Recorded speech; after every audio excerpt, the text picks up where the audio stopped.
you to the team. From Deloitte, we have the partners Simon Walpole, Andy Hefty, and Jamie Whitnell. Simon leads the insurance practice in Switzerland.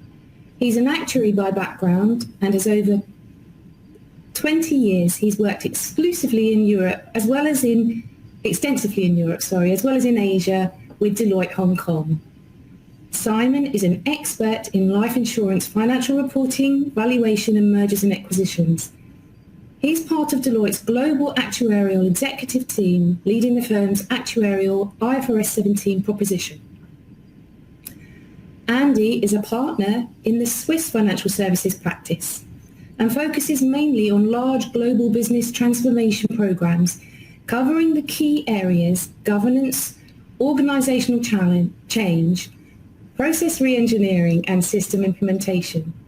In addition, he's responsible for the FSI S4HANA proposition in Deloitte North-South Europe. Jamie leads Deloitte's UK S4HANA practice for the financial services industry. Prior to joining Deloitte, Jamie held senior positions with the technology divisions of leading global financial institutions. Jamie has over 23 years of experience in technology, strategy and consulting services within the finance function of leading financial institutions.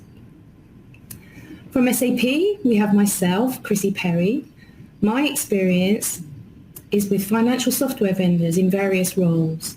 I've been with SAP for 4 years and my current role is Centre of Excellence Finance Lead for EMEA North. I'm joined by my colleague Volker Moore. Volker has 20 plus years of experience in solution management and has been closely involved in numerous product launches. Most recently, he has overseen the development and introduction of the new SAP Financial Products Subledger solution, which provides an innovative approach to multi-GAAP accounting, including the upcoming accounting changes such as IFRS17 and LDTI. And finally, we have our very special guest, Andreas Schönherr, Managing Director at Swiss Re. Andreas has a strong record in successfully delivering finance transformation programs for multinational insurance companies. He was responsible for the overall development of a new insurance subledger solution with SAP and is leading the finance transformation program of Swiss Re Reinsurance Finance. Their Atlas program has a mission to cut their route to financial close from 55 days down to just 5 days. And as part of this, Swiss Re has partnered with SAP to co-innovate on a multi-valuation subledger based on the new S4HANA S technology. The format for our hour together will be to hear from each of our panelists for the first 30 minutes and then use the remaining time for a panel discussion where we will address your questions and share our perspective and experience. So please, do submit your questions into the Q&A window as we go along. Any questions that we don't have time to answer will be responded to via email afterwards. Just before we get going, let me introduce you to frozen yogurt, which will be the theme for our IFRS17 webinar. Frozen yogurt is a dessert that is plain on its own, but you can easily change that and have it with any number of different toppings, maybe berries, maybe chocolate chips, maybe syrup. In our theme, the yogurt represents baseline accounting, the common accounting which must be done across all companies and all geographies, largely in the same way. Then, in order to prepare the accounts for each specific gap, we simply make the delta postings on top of the baseline accounting, just like adding berries on top of my frozen yogurt. The key benefit of this approach is that the processes up to baseline only need to be performed once rather than done for every different valuation principle, thus streamlining and accelerating the preparation of the financial statements. So when you hear us refer to baseline delta approach, remember, it's just like a frozen yogurt with a different topping. Now, let's start with Simon and his industry update. So over to you, Simon. Thank you, Chrissy. I'm now looking forward to my dessert after lunch. But before that, some context, in particular about where we are with IFRS 17 now, and then some key questions for the future after compliance. Firstly, importantly, we now have certainty, or a lot more certainty in the industry. So the effective date for IFRS 17 has been confirmed, 1st of January 2023, just over 2 years away. The requirements of the standard itself, so the content, have been finalized by the ISB as well, so we know what to do. And then, in particular for European insurers, we've got the endorsement process going underway with EFRAG. Everything apart from one minor remaining question on annual cohorts has been approved on that, and we expect that to be confirmed early next year. Now, in meeting these different requirements, there has been a lot of good progress in the industry so far. So many insurers have finalized their accounting policies, for example. The IT, the data, the process implementations are progressing well, albeit with some insurers a bit further ahead than others. And I think as well, financial illustration, so understanding the potential impacts on the profit and the shareholder equity have been produced and being investigated, and in some cases being optimized already. There's still a lot to do, however. For example, completion of testing, dry runs, parallel runs, a review of the completeness across all of the requirements of IFRS 17, including the more minor aspects. KPIs need to be developed both for external and internal reporting, planning and forecasting, so looking forwards under IFRS 17. And then I think, importantly, the final game of poker. So understanding how to pitch the new IFRS results in the context of competitors and peers also presenting new results, and working out where you're going to land. But now if we look beyond 2023, and that's had a bit of a lower priority up to now, but the industry is asking some of those longer term questions now, such as business strategies. So will the new results cause a reassessment of the product offering or investment strategy, for example? The operating model, what should the finance team look like, its structure going forwards, so that accountants and actuaries, for example, work together more closely? Leveraging all of that data. So what additional benefits can we get from the policy, claims, and other data we've gathered for IFRS 17, but for other purposes, maybe to understand the profit better? Integrated reporting. So can we streamline and maybe even align those reporting processes for IFRS with statutory or solvency and other reporting bases and really get some efficiency to come out? And then lastly, a question in the back of my mind, are we all reinventing the wheel? All doing the same thing for IFRS 17 in parallel across all of our companies? Is there a better way for the future with a more standardized, industry-wide solution and approach that works for everybody? So having asked all of those difficult questions, I will now hand on to my colleague Andy, who I know has at least some of the answers. Thank you, Sam. So in this session, I would like to give you an overview about the evolution of accounting practices and how they have been influenced by technology. As Simon mentioned, now insurance companies are required to meet a range of valuation and regulatory reporting requirements. IFRS 17 is just another upcoming challenge. When we look back, last decade, insurance companies, they modernized their finance platforms to enable them handling multiple gaps. So technology innovation enabled them to, for example, put in a global operational chart of accounts, or to streamline their closing processes, enabling fast close. So the main focus was always, as we have seen, was mostly on the general ledger, reporting and consolidation. Now, one key area of finance, technical accounting, has not been covered so far. There was no standard software in the market which allowed true multi-gap accounting. And FPSL exactly closed this gap.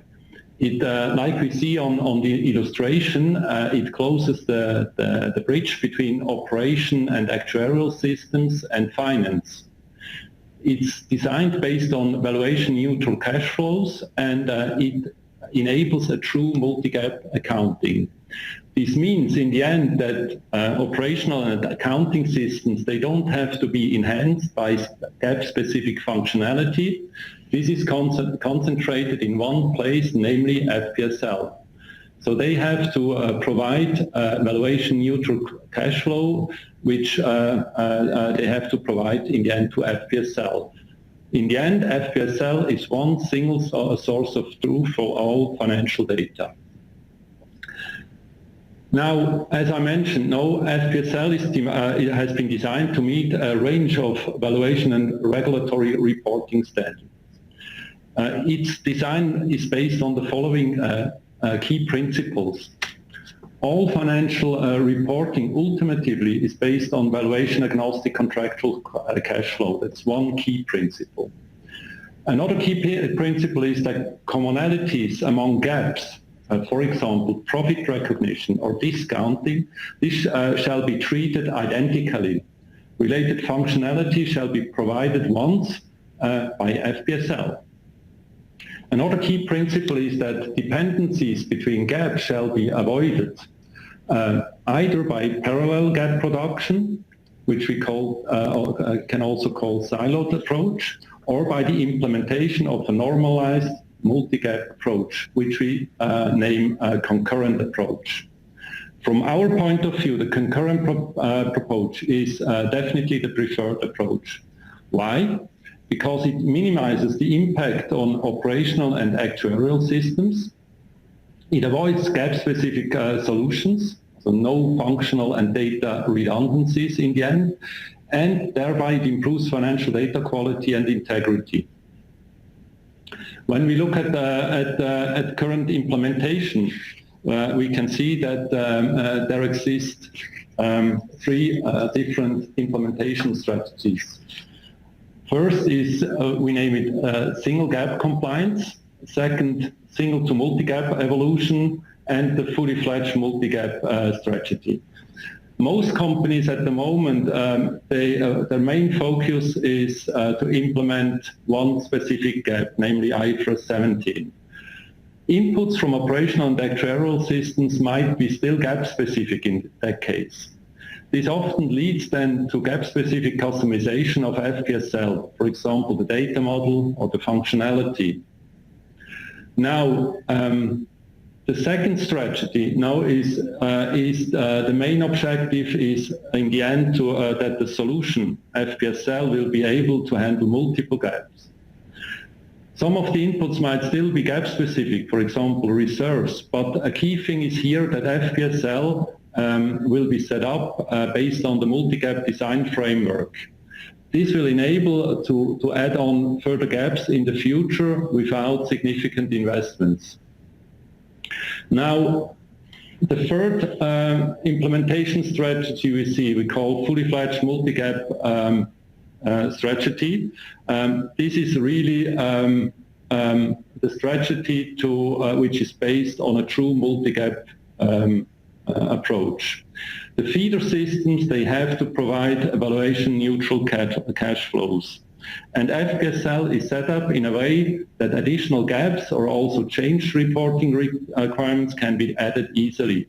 So that's why from our point of view, the preferred approach is for sure the third one, but at least the single to multi-gap strategy should be fulfilled, because this in the end avoids significant further investments, and it allows companies flexibility to add new requirements or even gaps.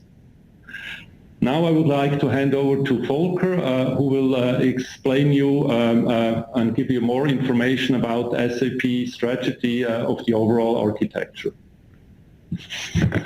Yeah, thank you very much, and hello from the SAP headquarters in Walldorf.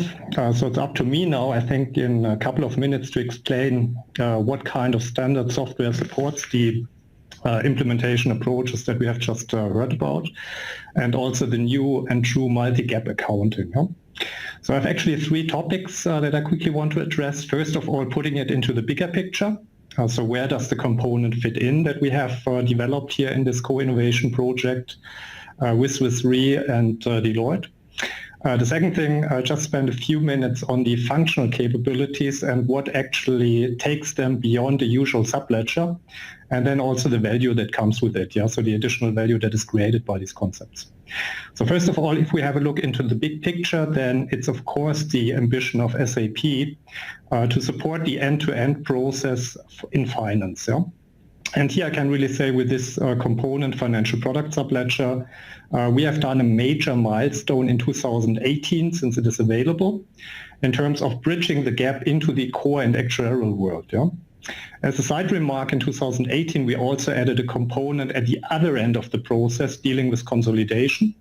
And so I can say since 2018 we are supporting the end-to-end process from an insurance perspective, and in particular with the financial product subledger adding a very important component to that end-to-end process. So let's talk a little bit about the functional capabilities. Now, if you hear the term subledger, then the first thing you're thinking about is credit debit postings. And that is a very important thing. That's the way you should document results, like, for example, the results out of an accounting standard like IFRS17. But that is not all that the subledger is doing.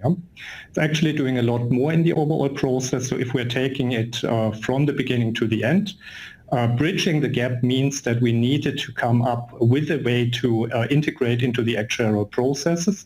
So we are starting actually with cash flow information that we are getting from the actuarial world, from all of these actuarial modeling systems that provide us with cash flow projections.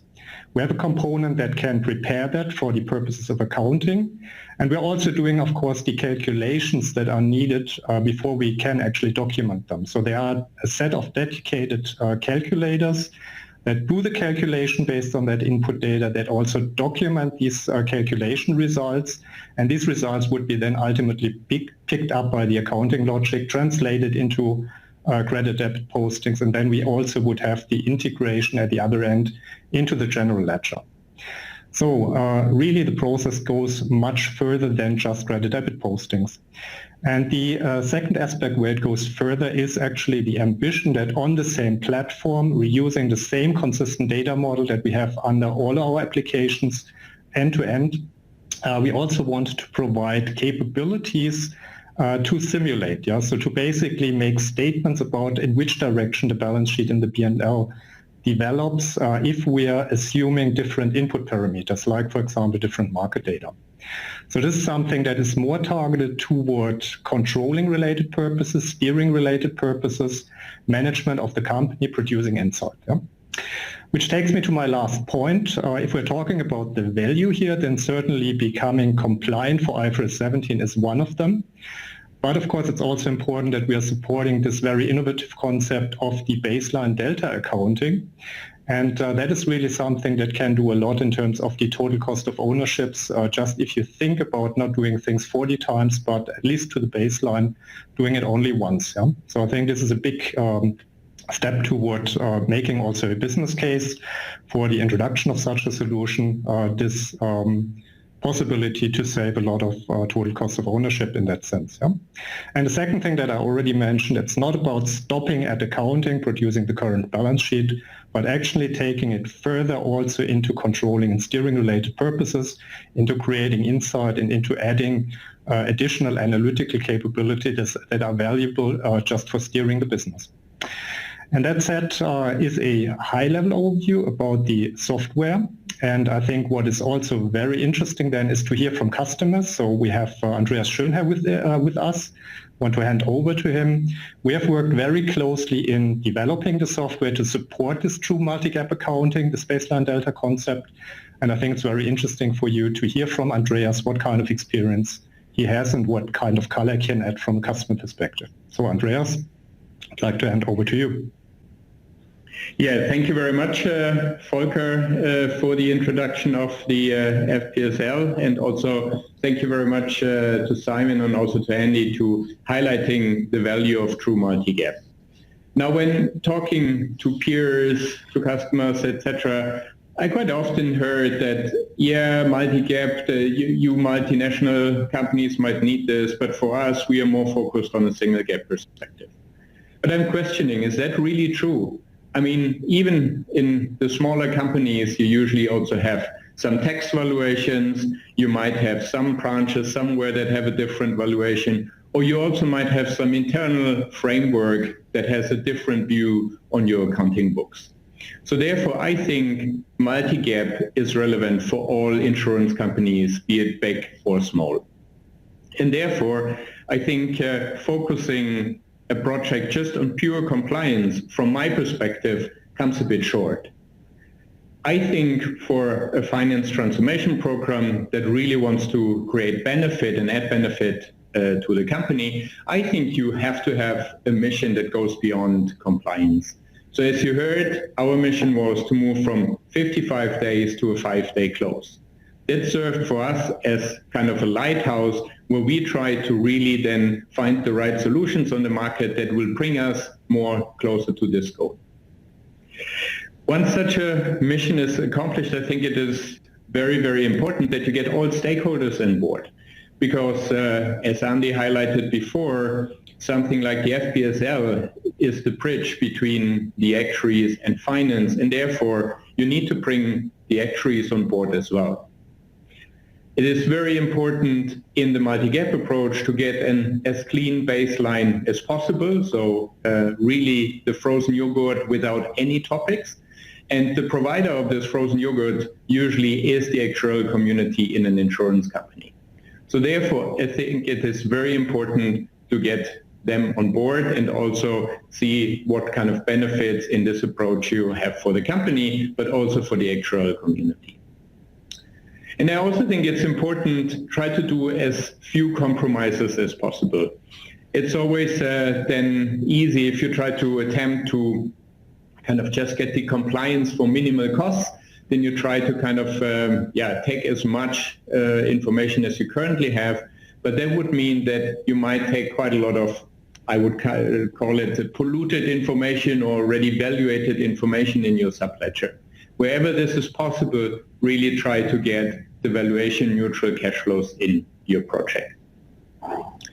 Another very important lessons from implementing FPSL in the real world is it is a huge endeavor. So it can feel like you are standing in front of the Mount Everest and you need to climb it. So here really my recommendation is start small. Start in an agile way, start in areas that might anyway need change and therefore you anyway need to invest in that areas, and start showing benefits to the company quite early. If you can't show benefits, or if your goal is in 2, 3, 4, 5 years, we need to spend many, many millions just to get compliant, nobody in the company will be happy about.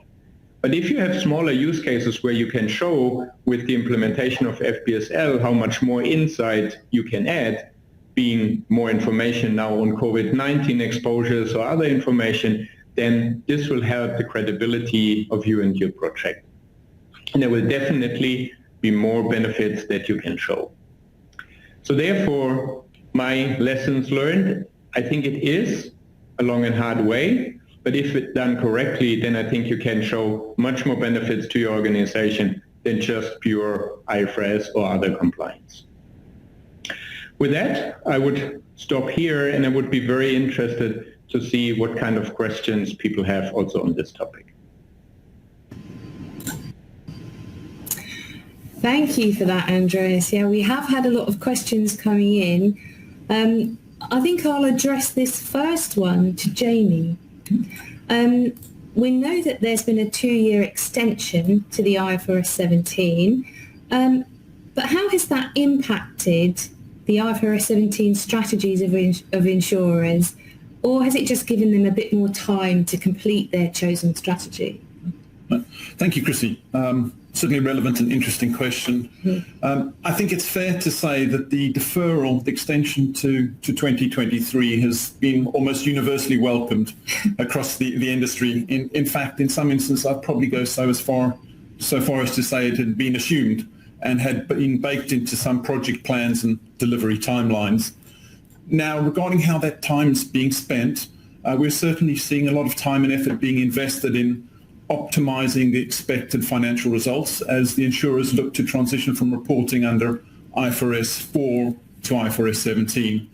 And in parallel, we can't forget about the significant amount of systems, data and process testing which still needs to be completed. I think as sort of a final thought on this topic, and looking at sort of our current discussions with insurers, we're seeing more forward-looking discussions taking place, possibly across two topics. We're certainly seeing organizations looking to align and leverage their sort of regulatory-driven non-discretionary spend and investment with their broader strategic objectives and priorities. Okay. And we're also seeing the discussion move from towards the operating model, the future operating model, as organizations move from very much a project mode to the BAU roles and responsibilities, that integrated operating model that Simon talked to, which will be required under IFRS 17. Okay, thank you. I've got a question here, and it says, I'm getting ready for IFRS 17. What guidance would you give me? I think that would be best answered by Andreas. So perhaps you can give your customer perspective or your own perspective on that. What advice would you give them? Yeah, thank you, Kirsty. Well, there's a ton of advice, and I don't think we have 2, 3, 4, or even 5 days to answer all of them. But if again, I mentioned it before, if you stand before this mountain of IFRS 17 compliance, there is help out there, right? I think if I compare FPSL compared to other products on the market, I think what you should not underestimate is how much pre-configuration and how much kind of pre-functionality FPSL comes with. So compared to other products where you really have more like a rule engine and you really have to start putting all those rules together, as part of the Swiss Re and SAP partnership, those rules are mainly already in the system. So you can take FPSL more than less from the shelf and start more than less immediately to do even at least a prototype. Pick an area of your business where you're most interested in, and I think within a relatively low amount of effort, you will quite quickly be able to bring up first IFRS 17 results, etc. So with small agile prototypes, you can kind of see and confirm that what I'm telling you is true. But on the other hand, I think you quite quickly can show benefits to the organization. So that's if somebody would come and say, hey, that's the endeavor, that's what we now need to do, what shall we do? That's where I would definitely start. And back to you, Chrissy. Thank you, Andreas. I'm just wondering, Volker, are you there? I'm here, yep. Oh, good, because I've got a question here. Are there any accounting rules and templates provided with FPSL? We've just heard Andreas talk about some of that. I wonder if you could perhaps articulate what that encompasses. Yeah, so I think Andreas already picked up the topic a little bit, and let me maybe give you a couple of examples for that. So if we're talking about a accounting standard like IFRS 17, for example, then one of the end results, of course, that you need to present in the balance sheet the insurance contract liability. Yeah?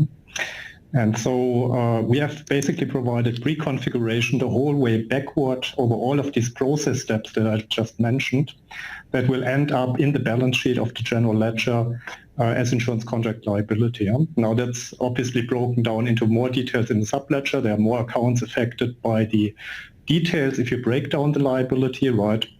And you can go the way back to basically the entry point of the estimated cash flows that are the foundation for the valuation logic there. Yeah? So that is one aspect. The other aspect is certainly the calculators itself, right? I mentioned before we actually can do postings. There is the need to do certain calculations, like, for example, a loss component in IFRS 17 context, things of that nature. And these calculators are, of course, also built to allow configuration so that they are not only applying for IFRS 17, but they are also applying for IFRS 17. And that should accelerate the implementation quite significantly. Third aspect that comes to my mind, it's of course also about reporting. We have provided infrastructure to pull out the data from the back end into some reporting tools. We have also provided some content, for example, movement analysis, things of that nature, that is then available for tools like SAP Analytics Cloud, for example. So really tools that are more targeted and more geared towards the end user. So these are a couple of examples, but if you have a look in the system, then I think you would find that there's quite a lot of content already available for these major accounting standards. Yeah? Thank you, Volker. So that's great. So using the rules that are there and then short prototypes to prove value, I think, is what Andreas was saying. Simon, a question for you. Where do you see the key challenges for an IFRS 17 implementation project? Well, perhaps as well as key challenges, you could give us some of the key success factors as well. Yes. Oh, how long have I got? Actually, I'll respond to that second part of the question, I think, Chrissy, because both Jamie and Andreas have already touched on some of the challenges. Success factors, I think you can split actually between two types. So there's the governance types, the way that a project is set up, and then there are the more functional or technical parts. Maybe a couple of things on each. The governance type bit, have a sensible budget. I know that's a big statement, but there has to be a budget which is realistic. So you need to think through. It's worth constantly examining. Is a thing set up and you've got a correct budget, but then stick to it. Okay, to be very, very strict after that. And I think alignment, so make sure that the actuaries and the accountants and the IT people who are doing all the system design are talking regularly right from the start, and actually find ways of making sure that happens. Make people produce numbers, for example, together early. I think that has a big impact. The more technical things, numbers. So produce numbers early and then regularly. So get insights about what the profit will look like, or the shareholder equity, or the volatility of the numbers to a crash in equity values, or COVID, or something like that. That's absolutely critical. This is about numbers in the end.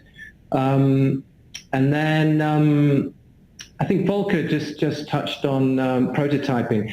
I think the concept of having a prototype for a subledger, and that could literally be a spreadsheet, but something which is laying out with use cases, for example, exactly what the requirements are, the way the calculations happen, the way you want the postings, the debits and the credits to look.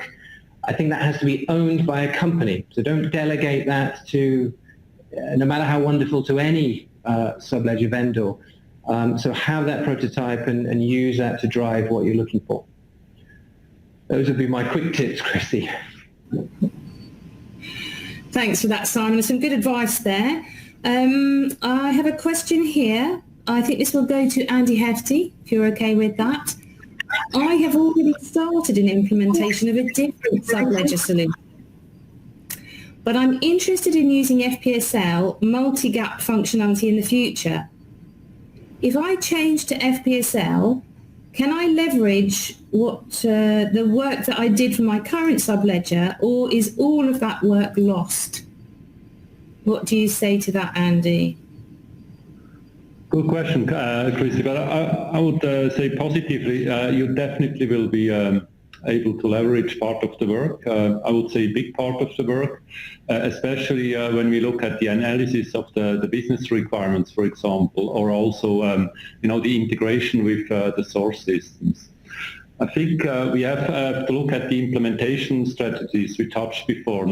We said that we currently see 3 different types: single gap compliance, multiple single to multiple gap evolution, and the fully fledged multi-gap. My assumption is now that you currently, because we see this very often in the market, that you follow the single gap compliance strategy. which would mean that if you would continue with this strategy, that you can leverage most of your work products. Now you could plug in FPSL as such. But I would say because the big advantage of SPSL is in the end really a true multi-gap accounting. I would definitely recommend you that you would have a look at least the single to multi-gap evolution strategy. In the end, then also on the design principle of valuation neutral cash flows, because this will enable you, will guarantee you maximal flexibility. And with regard to the work products, there will be more effort, yes, but I would say it's definitely worth it, and there is still the time to complete this. I think, back to you, Chrissy. Thank you for that, Andy, and it's encouraging to hear that it won't all be thrown away, that you can preserve some of it. Jamie, I've got a question for you here. It's a good one. I don't have an SAP General Ledger, so does the FPSL only work with SAP General Ledgers? Thank you, Chrissy. And a question which I get, I think, surprisingly often, and the short answer is no. There seems to be a perception that you have to have an SAP General Ledger or possibly even S4 HANA Ledger for the FPSL to be implemented. Certainly not the case. You can implement and integrate the FPSL with any General Ledger solution or technology. Now, of course, if you do have an SAP General Ledger and you've implemented the end-to-end architecture that Volker described, you get a lot of native integration, a lot of benefits, the ability to drill down from a balance in a general ledger down to the debits and credits postings, the detailed line items in the sub-ledger, all the way down to the business events and transactions from the source system if you've implemented the end-to-end architecture. So you don't have to, but it certainly does bring significant advantages if you do. Brilliant, thank you. More talk about general ledgers. This one for Andreas. I currently have a fat general ledger, which means I produce my financial statements from a single source. But would this change if I implement FPSL? Yeah, that's a very good question. My answer in short would be it does not have to be, but it should. But let me give a bit of background there. So yes, absolutely what we have been seeing in the industry over the last, I would say, 20 years of SAP implementations was more and more trying to use the rigor that kind of the general ledger gives you to really apply this to a wide range of your financial reporting. So we've seen companies really trying to get as much as their reporting requirements into their general ledger, but that clearly has its limits, right? I mean, if you then have to report on individual asset numbers, or if you have to report individual claims counts, etc., would you still want to put something like this in your general ledger? And I guess most likely the answer is no. So I think with the new SAP S4HANA technology and the in-memory, where you really can store all those detailed information in the FPSL, my clear recommendation would be, at least over time, try to get more and more information really down to the FPSL level, where the relevant functionality then also sits, and report it out of there. But I don't think you need to do this as kind of a big bang. I think this can go over time. And as I mentioned before, my recommended approach here would really be wherever there's a change, then start changing also to source that information rather from the FPSL than from the general ledger. That at least would be my recommendation here. Back to you. Excellent, thank you. This is a question a little bit about COVID, which is obviously on all our minds. I heard you mention it a bit earlier, Andreas, where you said you needed more information on COVID-19 exposures. So this is asking, I think, a question for Simon. Where is the industry currently regarding implementation of IFRS 17, but also with regard to the current challenging situation around COVID-19? So I wonder if you've got any opinion on that. Yeah, maybe the practical side is important. So I don't think that we've seen anybody changing their projects, actually. So since lockdown, since COVID, I can think of one exception, a company in Canada that deferred some of the work. But otherwise, as far as I'm aware, everybody has continued with the projects. And maybe that's a desire just to keep continuing and staying busy despite what's happening. But I think on a very practical level, everything is continuing, and the question about how people are doing and how far through they are is not really affected by COVID. So there's something I mentioned in the answer to the other question that you asked just now, which was about the success factors. I think the numbers bit is really important. So if you look at profits of insurers, so big global insurers, profits down 40, 50, 60% in the first half of this year. This is big impact stuff. You've got business interruption claims, which have gone up because of COVID. You've got life insurance contracts affected by drops in equity values, stock markets, for example. And for me, I think this has placed a new emphasis on the requirement to look at numbers. And IFRS 17 definitely reacts differently from IFRS 4. In some ways better, in other ways it's challenging, but for me, I think the main impact of COVID has probably been an acceleration of companies wanting to look at numbers and really understand them and how they move. Back to you, Chrissy. Yeah, that's pretty interesting, isn't it? So actually, it's proving to be a catalyst for many people. Yeah. Volker, this question is going to need to go to you. There's quite a few of them. How mature is the solution? And then to add to that, how has it been perceived by the market? Have you got any comments there? Yeah, so if we have a look at the insurance part of it, then we have now had about 5 software shipments since we started this co-development, and they were all related mostly to the insurance side of it. Yeah? What we have to keep in mind, of course, is that building such kind of accounting solutions is not a thing that SAP is doing for the first time, right? There's a lot of experience that went into that. And I think also in terms of the underlying logic that we built into it, it's really a new way of accounting, the expectation-based accounting that we have added over the last couple of years. But the other side of the accounting that is more driven by business events, this is something where the solution has evolved quite longer. So in fact, the accounting component for this part was already brought to market in 2015. And then we have worked very intensively over the past couple of years to add the insurance-specific part for the expectation-based accounting. The second part of the question, I think, was more related to the customer base and such aspects. And here I have to really say we are roughly a year into the market with a new solution, and we have more than 50 customers, and you have to keep in mind some of these customers have about more than 100 entities that are part of the rollout plan.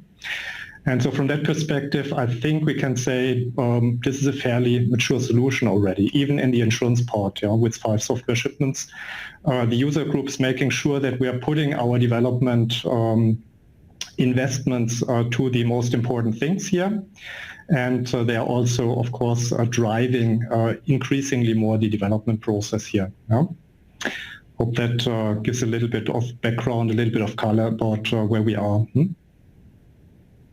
Thank you very much. So you mentioned about 50 customers, so presumably there's a positive perception right there. Andy Hefty, I am currently running a classic SAP General Ledger, and I know I need to migrate to S4HANA by 2027, but would you suggest that I upgrade my ledger before, after, or at the same time as implementing FPSL? That's, I think, quite a good question. Yeah, especially a difficult one, Chrissy. I would say that I would need to understand better the target design of the long-term target design of your future financial solution in the end.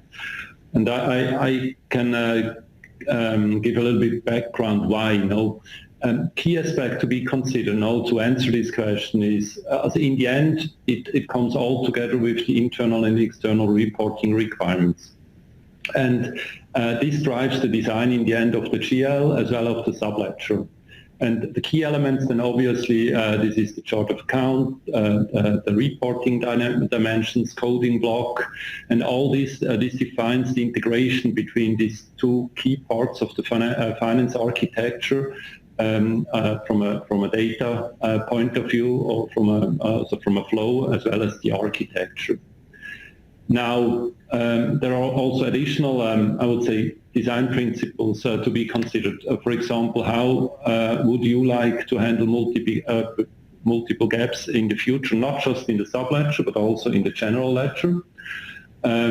Also, how the future consolidation solution look like. Now, when we look now at SAP, there are several products on the, which you can use, but the direction clearly goes to one source of truth, and you do the consolidation based on your general ledger. So all these key design principles, they will determine the impact you have on the subledger as well as your ledger. And therefore, I think my answer to your question is, before you start such a project, I will complete the design of this. I will call it the overall finance target architecture. So the long-term view, probably 10 to 14 principles to be considered, and then depending on that, you can determine the impact on the GL as well as on the subledger, and this will determine if you should do an implementation in parallel or also subsequently. I think hopefully I have answered the question correctly. Back to you, Chrissy. Thanks for that, Andy. So I think what I heard is that it depends, but either way, it's a really good idea to know where your destination is before you embark on that journey. Jamie? I've got a question for you. IFRS 17 requires quite detailed cost calculations and allocations. Can the FPSL do this? Thank you, Chrissy. I think when it comes to the exceptionally large volume, very detailed granular data and calculations that are required for some of the cost allocations under IFRS 17, we would generally recommend the use of the SAP PAPM, Performance and Profitability Management module. It's HANA-based. It integrates natively with the FPSL as well as the general ledger. And that, I think, in general, would be the recommended solution for that problem. Okay, so it's covered, but perhaps alongside FPSL. Yeah. All right. With all that uncertainty and ongoing changes, how does SAP stay ahead of things and close to your clients? Well, do you know, I think this question should go to Andreas. So perhaps, Andreas, you could help us understand how SAP stays close to you. Okay, I thought it goes too far, but that's okay. No, I think it's actually a very important point, Chris. The question here is touching, because when we were looking for a co-innovation partner for this software, we definitely wanted to create an industry solution.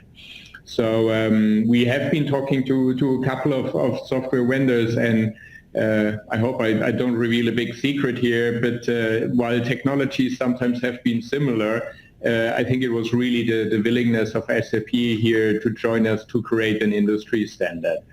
And as part of that, I'm absolutely proud that we have more than 50 clients of this product now, which I think for our industry is already fantastic, and therefore we have also been quite active to bring those users together in an FPSL user group. So This is really bringing the end users of the software together, and what we do there is really kind of getting individual ideas and then customizing requests from the different companies, and we discuss them and we try to kind of prioritize them so that we speak as kind of a single voice to SAP on what they should put into their next release. And with this, I think what the powerful thing is that it's not just that FPSL is good to use for Swiss Re or for one or two main customers. It really, each of the customers has kind of the same voice in there, so we can really make sure that whatever changes come, be it from a regulatory perspective, be it from more like an internal management perspective, wherever change or additions to the software is required, I think the FPSL user group for us is a very important tool to make sure that SAP develops in the correct way. But Volker, how do you see that interaction working? Yeah, definitely. I think we have seen in particular in the last two user group meetings, I would say, that there was a quite intense collaboration. So I think much more intense than, for example, that we usually see it in normal product development. And I think that's a very big advantage. I think it's also a little bit driven by these timelines that the industry working against. So everybody's looking, of course, on the IFRS17 timeline. We have a lot of customers that have that in mind, of course, and are very interested to be involved very early on. And that's something that I think we have done very nicely with the user group. Thank you for that, both Andreas and Volker. And it's really good, isn't it, to hear of this collaborative approach. I like that. Deadlines. I think, Simon, a question for you. I know the deadline is January 2023, but I will also need to restate my prior year comparatives under IFRS 17. Does this mean that I actually have to complete my implementation by January 2022? Okay, I've heard this before. This is a really important question for lots of obvious reasons. So the effective date of IFRS 17 is the 1st of January 2023. So that means any accounting period that starts on or after the 1st of January is subject to IFRS 17. But then the next question is, when would you report those new numbers? So if you're a company that's reporting half yearly, then the first time you'd actually go to market with those numbers would be in, I don't know, August or September of 2023. So that's the first time you're actually putting numbers out. If you're doing quarterly reporting, then it's earlier, of course. But if you're only doing annual reporting, it would be even later. So that's kind of the ultimate definition of being ready, if you like. The comparatives are about what you have to produce. So the first time that you go to market, according to the data I was just explaining, you have to do the numbers for that period and for the prior year period. So you're publishing, you're taking to market two sets of numbers at the same time. You don't have to publish the comparatives the year before. So I don't think it's not right to say that you have to be finished by 2022. I do think anyone who is going to market wants to be very confident about the numbers. Yeah, they've got to be audited. They've got to tell the right story. They've got to be bulletproof. And so a lot of companies are looking at parallel runs and making sure that they're happy with the outputs, but also with the working day timetable. And I think a lot of parallel runs will be done in 2022. So in terms of building and getting ready for a parallel run, I think a lot of companies are looking at Q1, Q2, 2022, realistically, but just for slightly different reasons than in the question, Chrissy. Okay, that's good. So there's going to be a busy 2022, that's for sure. The next question is about customers, SAP customers. So I think, Volker, if you could take this. It says we've learned about baseline delta for multi-gap scenario, or frozen yogurt with different toppings. How do your current customers use the solution? Yeah, that's a very good question. We get that a lot, and what we have done in the last user group meeting actually as well is to ask a little bit how our customers are going to use it and also what they have in mind more strategically. And from that perspective, I think we can say that the majority is certainly looking at implementing IFRS 17 in the short run.